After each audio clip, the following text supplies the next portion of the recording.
पिछली बार की तरह अच्छा होगा अगर हम लोग थोड़े प्रश्नोत्तर के रूप में करें, सावित्री से जगह जगह पढ़ें।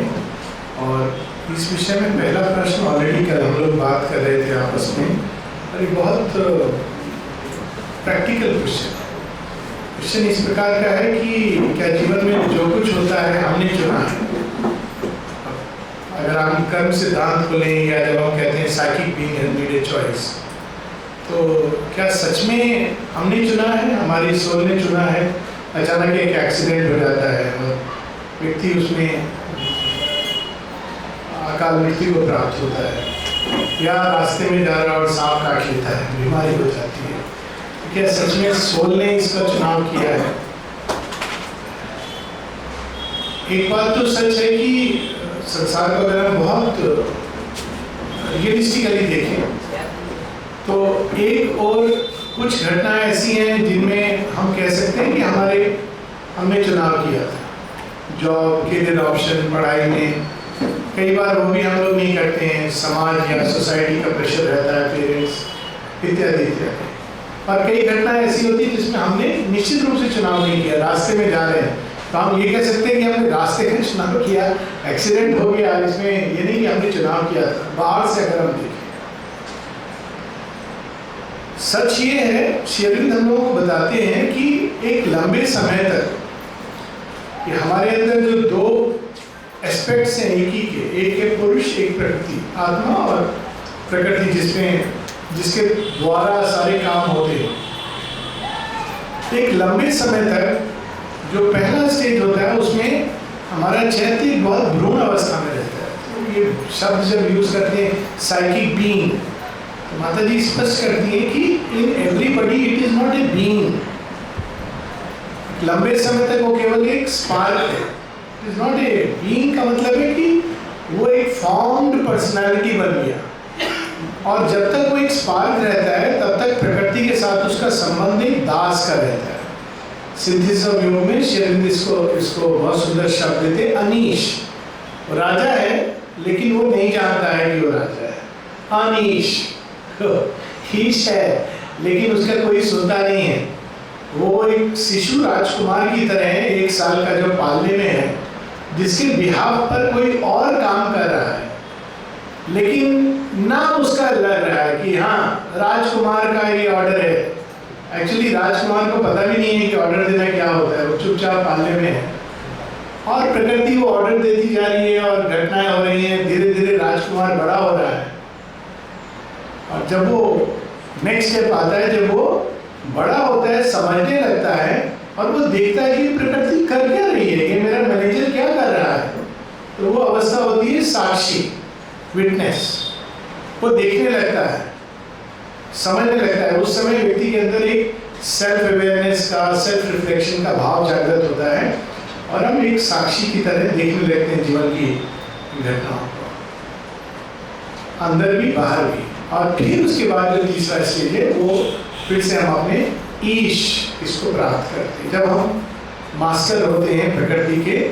और तब ये कहा जा सकता है कि man walks a master of his destiny. माँ बताती है, when we discover the psychic being, then we become master of destiny। पर ये लास्ट स्टेज बहुत कम व्यक्ति उस कैटेगरी में कहे जा सकते हैं कि जो आते हैं और वो अपने जीवन के सारे सर्कमस्टेंस ऑर्गेनाइज करते हैं। क्यों कर पाते हैं? क्योंकि उन्होंने एक पूरा डेवलप साइकिक बीइंग है, तो उसकी बात प्रकृति सुनती है, उसकी बात सब लोग सुनते हैं, जो घटनाक्रम है और जो शक्तियाँ उनके पीछे। लेकिन उसके पहले ये सब कुछ एक मैकेनिकल रूप में होता है। प्रकृति का अपना एक खेल है, प्रकृति की शक्तियों का खेल है, और वो चैत्य जहाँ ले जा रही है प्रकृति वहाँ जा रहा है। हालांकि वो कह रहा है मैं कर रहा हूँ, अपने मन का कर रहा हूँ, लेकिन वास्तव में वो उसको मालूम नहीं है कि उसको प्रकृति ले जा रही है नाना प्रकार के अनुभवों से। हम लोग जब तक डुअलिटी में रहते हैं तब तक हम उन अनुभवों को अच्छा या बुरा, प्लेजेंट या पेनफुल, गुड एंड बैड कहते हैं, क्योंकि ये मन का एक नेचुरल प्रोसेस है सोचने का। लेकिन प्रकृति किसी अनुभव को इस तरह से नहीं देखती है। प्रकृति तो प्रकृति है, वो ले जा रही है, पता है उसको कहाँ ले जाना है, और कभी कभी वो ऐसे घटना के द्वार से भी ले जाएगी जो हम लोगों को देखने में बड़ा भयानक लगे कि कोई व्यक्ति ऐसे कैसे हो सकता है, ऐसे कैसे कर सकता है, लेकिन वो उस द्वार से भी ले जाती है। उसका कारण ये है कि प्रकृति के पीछे स्वयं the wisdom of the divine mother, प्रज्ञा प्रस्तुतो पुराण, वो खड़ी हुई है। इसीलिए वेदों में हम देखते हैं कि दिति, दिति के पीछे अदिति।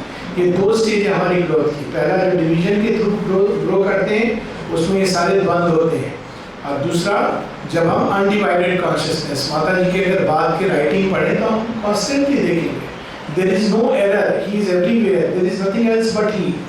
वो बाद के पोस्ट ग्रेजुएशन के राइटिंग्स हैं, पीएचडी के, लेकिन उसके पहले अगर हम ये भाव से जिएंगे तो हमारे लिए कठिन होता है।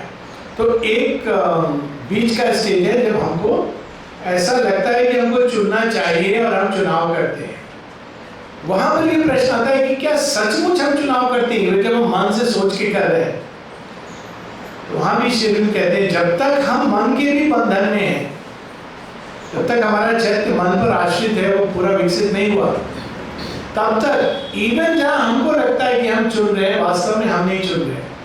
वो भी एक खेल है प्रकृति का रचा हुआ, लेकिन वो हमको ट्रेनिंग दे रही है चुनने का, क्योंकि कल अब राजकुमार बड़ा हो रहा है, उसको राजा बनना है, तो प्रकृति उसको एक तुम चुन रहे हो, बोलिए ऐसा करो या वैसा करो। उसको ऐसा महसूस होता है, जिसको इंटेलेक्चुअली लोग निर्णय देते हैं ये करना चाहिए या वो करना चाहिए, एक थोड़ी सी भी प्रबुद्ध मनुष्य जो होता है। और ऐसा करते करते एक समय आता है जब साइकिक बीइंग फ्री पूरा डेवलप हो जाता है। उसके बाद वास्तव में अगर वो चाहे तो उसको वापस आने की जरूरत नहीं है, क्योंकि उसकी स्कूलिंग पूरी हो गई है। वो चाहे तो किसी अन्य लोक में अपने इष्ट के साथ या निर्वाण अवस्था में इत्यादि प्राप्त कर सकता है, या अगर वो धरती पर आएगा तो वो अपने सर्कमस्टेंसेस, अपना मिशन चुन के आता है। वो ये निर्धारित करता है कि ये काम मुझे करना है, तो माँ कहती है कि then a second line of progress starts, जिसमें कैपेसिटीज को वो डेवलप करता है जो उसके उस मिशन में सहायक होंगी, जो वास्तव में ओरिजिनली उस चैत्य सत्ता के अंदर, चैत्य स्पार्क के अंदर डाला हुआ है। तब वो कहता है अच्छा अब मुझे ये काम करना है, तो ऐसी शक्तियों को मैं डेवलप करूँगा। एक टिपिकल उदाहरण है, और कई बार वो दूसरी चीज़ों को अंदर में दबा भी सकता है। माता जी दादा के बारे में बताती है, प्रणादा के बारे में, कि वो कैपेसिटी थी काफ़ी इंटेलेक्ट की, लेकिन उन्होंने उसको पीछे रखा और खूब शरीर के ऊपर काम किया। क्यों? क्योंकि वो इस काम को करने के लिए आए थे। So it was necessary for him to take this, जो अपना अनुभव है, जो अपना क्षमता है शरीर के क्षेत्र में, क्योंकि इस पर उनका काम होना था। तो ये एक स्टेप्स और स्टेजेस हैं, और एक ही चीज़ सब पर नहीं लागू होती है। हम लोग स्पिरिचुअलिटी में, जब स्पिरिचुअलिटी बहुत विशाल और वाइड एंड प्लास्टिक माँ कहती हैं, एक ऐसा क्षेत्र है जिसमें एक ही चीज़ सब पर लागू होगी, मृत्यु के बाद सब लोग ऐसे ऐसे जाते हैं, ये माइंड का सोच है। शेरविन कहते हैं there is no such general rule in nature, है बाय एंड लार्ज। जब तक आदमी अज्ञान में है, अचित अंधकार में, तो प्रकृति के कुछ फिक्स्ड रूट्स हैं, लेकिन एक समय के बाद में फ्रीडम आती है। तो थोड़ा सा हम लोग उसके विषय में पढ़ेंगे। बहुत अच्छे अच्छे पैसेजेस हैं, और जो पैसेज हम लोग पढ़ रहे हैं वो है ही एंड शी, सीक्रेट नॉलेज में।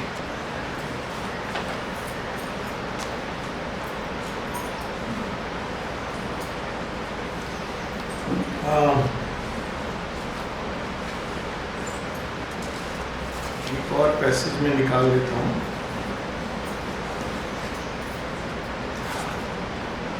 तो पहले थोड़ा सा ही एंड शी, पेज 65, काफ़ी लंबा पैसेज है, और इसमें श्री अरविंद ये तीनों अवस्थाएं चैत्य के विकास की बताते हैं।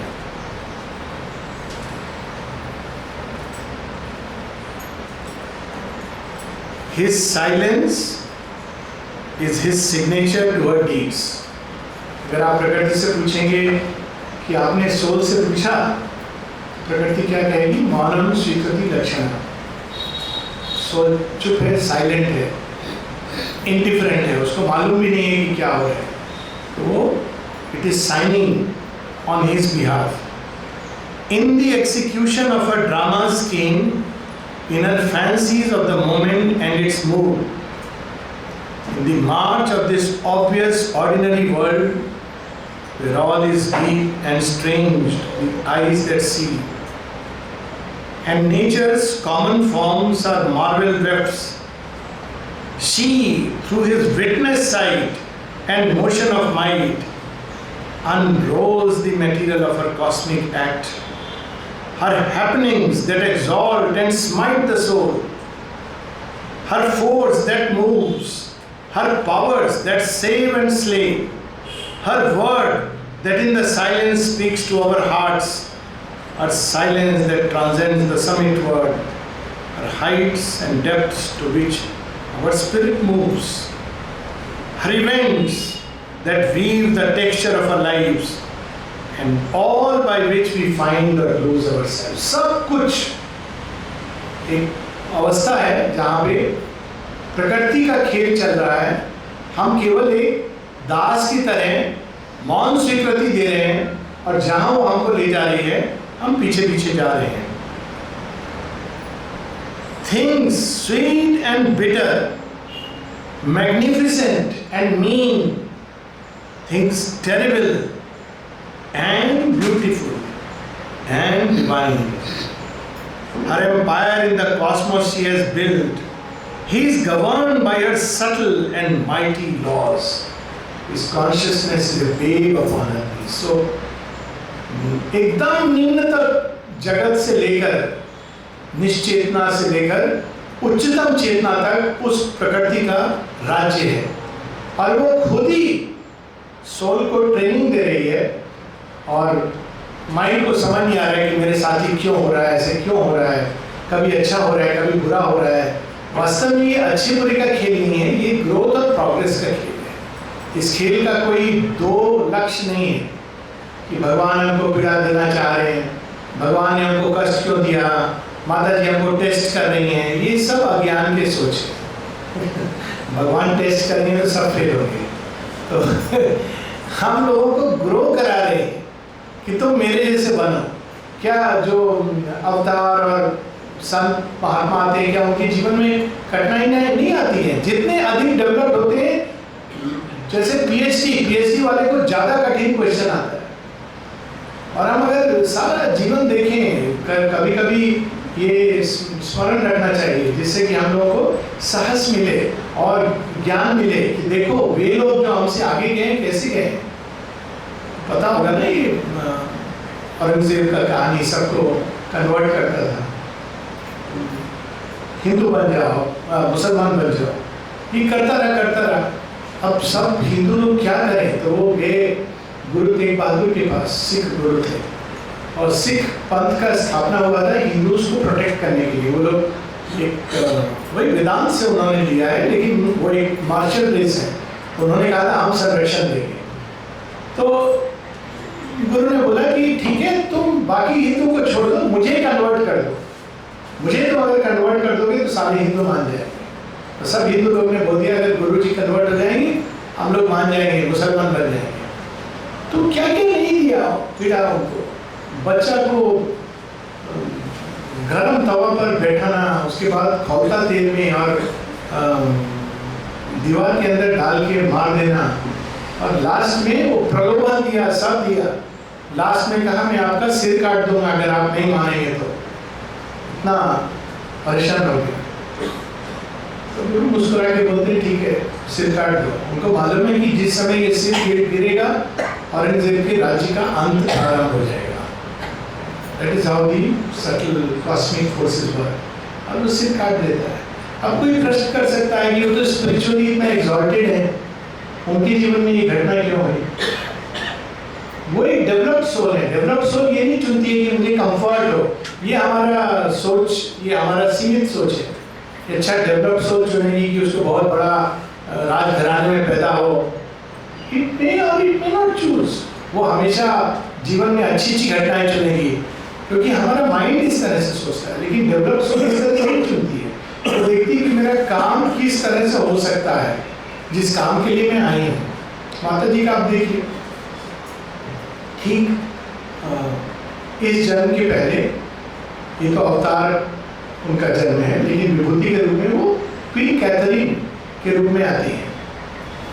Queen Catherine, actually Queen Catherine ने रशिया में जो बदलाव किए थे उस समय, वो आज तक लोग मानते हैं। सब चला गया, लेकिन क्वीन कैथरीन को अभी भी मान देते हैं कि इन्होंने जो रिफॉर्म्स लाए थे। लेकिन नेचर में माँ स्वयं बताती है कि उनको जो काम करना था वो रानी बनकर नहीं कर सकती थी, तो उन्होंने कहा जन्म लिया एकदम साधारण परिवार में। क्यों साधारण परिवार में जन्म लिया? हम जैसे साधारण लोगों के बीच में माँ को आना है, तो उनको आप जो काम करना है एकदम साधारण चेतना से आइडेंटिफाई करना। माता पिता दोनों भगवान पे विश्वास नहीं करते, क्योंकि ये आवश्यक है उनको उससे गुजरना, उस प्रोसेस से गुजरना। तो ये एक पहला स्टेज है। और उसके बाद कुछ पंक्तियां नीचे, she binds to knowledge of the shapes of time and the creative error of limiting mind. The word used in creative error. अरे हमसे भूल हो गया, भूल भी प्रकृति ने करवाया, जरूरी है, ट्रेनिंग है, ग्रोथ है।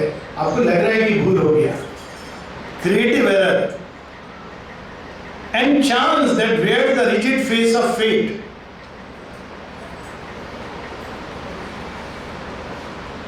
And her sport of death and pain and nescience. और इस प्रकार से ये चलता जाता है। आप नेक्स्ट पेज पे बताते हैं, He is whatever her artist will can make. ये बहुत इंपॉर्टेंट रियलाइजेशन है, जिससे हम लोग के अंदर अभिमान खत्म हो जाए। मैं बहुत इंटेलिजेंट हूँ, कुछ लोगों की अभिमान होता है। क्या इंटेलिजेंट हो? प्रकृति ने आपको दे दिया इंटेलिजेंस, तो कल छीन लेगी। हो सकता है इस जन्म में आप बहुत इंटेलिजेंट प्रकृति में देखिए कि मिसयूज हो रहा है, अभी तैयार नहीं है, दूसरा एक चीज दे देगी। और ये सब गिफ्ट्स हैं। He is whatever her artist will can make, although she drives him on her fancy's roads, at play with him as with a child or slave. Freedom and the eternal's mastery and immortality stand above the world. She moves her seeming puppet of an hour. Ultimately वो ये सब क्यों कर रही है? ताकि एक दिन ये मेरा स्वामी बने। जो ट्रेनिंग होती है ना मिलिट्री में, तो ट्रेनिंग में, ऑफिसर ट्रेनिंग में बहुत बार जो ऑफिसर बनने वाले हैं उनको ट्रेन करने वाले जवान होते हैं, जो बाद में ये अफसर उनको ऑर्डर देंगे। लेकिन ट्रेनिंग के समय में अगर जवान ने बोला साहब जी उठो भागो 4 चक्कर, तो वो नहीं कह सकता है कि मैं नहीं सुनूंगा, वो भागेगा, पनिशमेंट देंगे, सब करेंगे। वो ये नहीं कह सकता कि आप मुझे क्यों ऐसे कर रहे हो। बाद में जब वो उसको मिल जाता है किति या स्टार, तब वो वही व्यक्ति जिसने ये सब कराया था वो उनको सैल्यूट करते हैं। और अफसर क्या करता है, थैंक यू बोलता है कि आपने हमको ट्रेनिंग दिया। बहुत देर तक ये चलता है ऐसे। इन लोग का इतना अच्छा संबंध होता है कि बाद में भी, बहुत बाद में भी याद रखते हैं कि हमको ये साहब ने ट्रेनिंग दिया था, जिसके कारण हमारा इतना अच्छा, बहुत प्राउड फील करते हैं। तो उसी प्रकार से प्रकृति अनेकों घटनाओं से ले जाती है। फिर आगे एक और चीज लिखते हैं, to rein she spurs him, he takes up her powers, he has harnessed her to the yoke of her own law, his face of human thought puts on a crown, held in her leash, bound to her veiled caprice, he studies her ways, if so he may prevail, even for an hour, and she work out his will. To obey she feigns, she follows her creature's lead, for him she was made, lives only for his use, but conquering her, then is he most her slave. फिर ये एक second stage आता है जब mind develop होता है, और mind के अंदर ये भाव होता है कि मुझे प्रकृति को जीतना है। कल कोई किसी ने बहुत इंटरेस्टिंग क्वेश्चन किया था अलग से आकर के, बहन पूछ रही थी कि क्या बच्चा होना ये प्राकृतिक है, यानी बच्चा हो पैदा करना ही चाहिए, ये क्या नारी के लिए प्राकृतिक है? ये क्वेश्चन आता है ना। उसका उत्तर ये है, एक साधारण अवस्था में प्राकृतिक है, लेकिन मनुष्य ने जन्म ही लिया प्रकृति के परे जाने के लिए। आश्रम में जब महिलाएं माँ से ये कहती थी, माँ कहती थी कि my child you have to make a choice, तुम अपने शरीर को ऑर्डिनरी प्रोसेस ऑफ नेचर के प्रति ले जाना चाहते हो या टुवर्ड्स न्यू क्रिएशन। यानी मनुष्य के अंदर दोनों चीजें हैं, एक प्राकृतिक, दूसरा वो प्रकृति को मास्टर करने की चेष्टा। इसलिए वो एक्सपेरिमेंट करता है फिजिकल लेवल पर, माइंड ओवर मैटर, ये भी एक अभी प्रारंभ होगा। लेकिन ये भी ट्रू मास्टरी नहीं है। शेरविन कहते हैं शी फेल्स, ऐसे वो कहती है हाँ तुम मेरे मास्टर हो गए हो। अब देखिए इसका उदाहरण है कि जब माइंड से कोई कंट्रोल करता है अपनी प्रकृति को, तो बहुत ही वो बहुत प्रिकेरियस बैलेंस है, वो कब चला जाएगा मालूम नहीं। उसका क्लासिक एग्जाम्पल है युधिष्ठिर। शेरविन से किसी ने एक बार पूछा 40 साल ये साधक अपने माइंड से नहीं इतना कंट्रोल करके था, इसको क्या हो गया, ऐसे अचानक रिवर्ट करके चला गया। शेरविन कहते हैं मेंटल कंट्रोल ऐसे ही होता है। Don't you know the story of Yudhishthira? Yudhishthira का क्या कंट्रोल था और क्या हो गया था उसको, जुआ पर क्या करके, मतलब देखा जाए तो आश्चर्य होता है। युधिष्ठिर जैसा व्यक्ति इतना विधर्म कर रहा था, क्यों कर रहा था वो? उस समय के लिए सारा मति भ्रम हो गया था। अब इसके पीछे क्या था? बाहर से अगर हम देखें तो कहेंगे युधिष्ठिर ने कितना गलत किया, वो खुद भी आत्मग्लानि से पीड़ित होता है। लेकिन अगर भगवान का खेल देखें तो प्रकृति ने कहा अभी तुमको एक नए खेल के लिए मैं प्रारंभ करूंगी। अगर उस समय युधिष्ठिर ये खेल नहीं खेलता, हारता नहीं, मूर्ख नहीं बनता, तो अपना इंद्रप्रस्थ रखता, ये अपना यहाँ दोनों में जल भून के पूरा जीवन बिताते। लेकिन श्री कृष्ण का खेल तो ये नहीं था, उनका खेल था समूल विनाश, ये सारे एरोगेंट क्षत्रियों का। तो प्रकृति तो भगवान की बात, अच्छा ठीक है इसको इसकी बुद्धि में हार लेती हूँ 1 घंटे के लिए, और वो हारते हारते हारते जंगल जाता है। सावित्री की कथा का जन्म वहां से होता है। वो जाकर के पूछते हैं मार्कंडेय ऋषि से कि कोई द्रौपदी से भी ज्यादा अभागा है, इतनी अच्छी नारी है और उनको इतना दुख झेलना पड़ रहा है? तो कहते हैं हाँ, लेकिन मनुष्य दास बनने के लिए नहीं पैदा हुआ है। मैं एक ऐसी नारी को जानता हूँ जिनका भाग्य बहुत ही कठिन था, लेकिन उन्होंने उस पर विजय पाई। और तब सावित्री की कहानी नरेट करते हैं। तो ये एक सेकंड स्टेज है। और उसके बाद थर्ड स्टेज जो आती है, जब वास्तव में हम प्रकृति के स्वामी होते हैं। और जब हम प्रकृति के स्वामी होते हैं तभी हम भाग्य के भी स्वामी होते हैं। ये दो चीज एकदम एक दूसरे से इंटरकनेक्टेड है। Fate is the play of nature. If we are slave to nature we will be subject to determinisms of all kind. ये लास्ट वाला पार्ट आता है।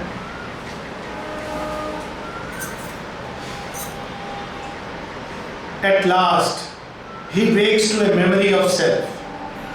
He sees within the face of deity. The Godhead breaks out through the human mold. Her highest heights she unmasks and is his mate. Till then, he is a plaything in her game, a seeming regent, yet her fancy is toy. A living robo moved by her energy springs. He acts as in the movement of a dream. तब तक वो दास।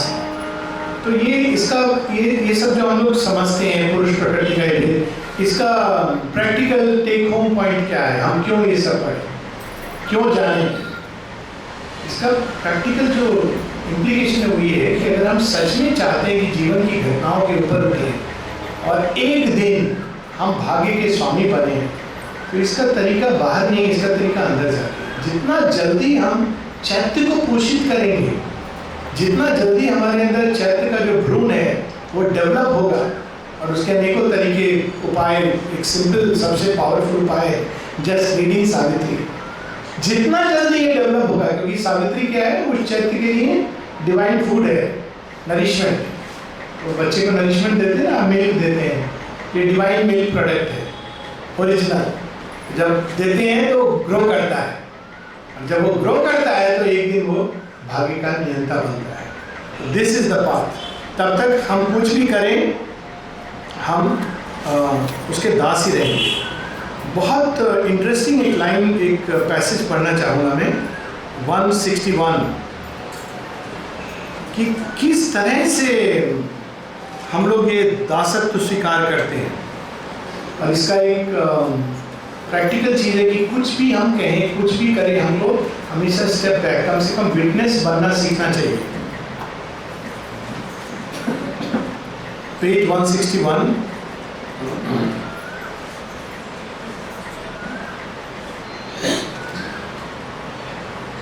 our springs are kept close hid within, close hid beneath, within. Our souls are moved by powers behind the wall. In these subterranean reaches of the spirit, Epusa acts and recks not what it means. Using unthinking monitors and scribes, it is the cause of what we think and feel. मैंने सोचा, मैंने महसूस किया, उसने एक button दबाया और computer screen पर लेटर्स आ गए। आपको लग रहा है कि आपने सोचा, ये जरूरी है कि हमने अपना कंप्यूटर बटन किसको दिया है। यहाँ से दूसरा प्रैक्टिकल इम्प्लीकेशन आएगा। कंप्यूटर बटन हम कैसे देते हैं, अब हमें अच्छा लगे या नहीं लगे, लेकिन फैक्ट इज बाई अटैचमेंट। आप जिस चीज़ से अटैच हैं, आपने उसको अपना जीवन का उस हद तक, जिस डोमेन में अटैच, कंप्यूटर बटन दे दिया है। कंप्यूटर बटन सब दुनिया में रहिए, सबसे प्रेम होना चाहिए, बंधुत्व होना चाहिए, सबको अच्छे से, लेकिन अटैचमेंट केवल भगवान से होना चाहिए। तो क्या होता है, कंप्यूटर का बटन उनके पास है। नहीं तो हम जानेंगे, माने इसको कहा है वाइटल इंटरचेंज, बहुत लोग इसको जानते भी नहीं, आपस में मिलते हैं, शादी ब्याह जाते हैं और ये सब का प्रभाव पड़ता है। लेकिन पीछे से ये एजेंसीज कैसे काम करती हैं, देखिए। The troglodytes of the subconscious mind, ill-trained, slow, stammering interpreters, only of their small tasks, routine aware and busy with the record in our cells, concealed in the subliminal secrecies, mid an obscure occult machinery, capture the mystic modes whose measured lilt transmits the messages of the cosmic force. पूरा ये science है, एकदम super science. ये forces हैं, forces के पीछे ऐसे beings हैं और उनके पीछे फोर्सेस हैं, तमोगुणी रजोगुणी, जैसे भी हम देखें वो पुश करती हैं। और वो जो मैसेंजर हैं आकर के एक अंदर में विस्पर कर देते हैं हमारे। कभी नोटिस किया है कि एकदम सब बढ़िया था, सुबह सुबह उठे और किसी को देखा, कुछ ज़्यादा बात हुआ नहीं, बहुत क्रोध आ रहा है बिना किसी कारण के, इसके ना कि वो सब बीइंग्स हैं, तो उसका दोष नहीं है। वो ऐसे प्रिक करें, गुस्सा करो ना, गुस्सा करो ना, हमको मालूम नहीं है, कह रहे केवल गुस्सा करो नहीं, आगे भी करते हैं। देखिए उनका खेल कितना भयानक है। A whisper falls into life's inner ear and echoes from the dim subconscious caves. Speech leaps, thought quivers, the heart vibrates, the will answers, and tissue and nerve obey the call. All is the commerce of the secret power. केवल गुस्सा तक अंदर में रहता नहीं, मालूम है बोलना नहीं चाहिए, वो है ना, कितना बार बोल दिए, बोलने के बाद सॉरी मेरा मुंह से निकल गया। तुम्हारे मुंह के तो तुम ही स्वामी हो। निकल गया तो जिम्मेदारी कहीं ना कहीं तो है, सैंक्शन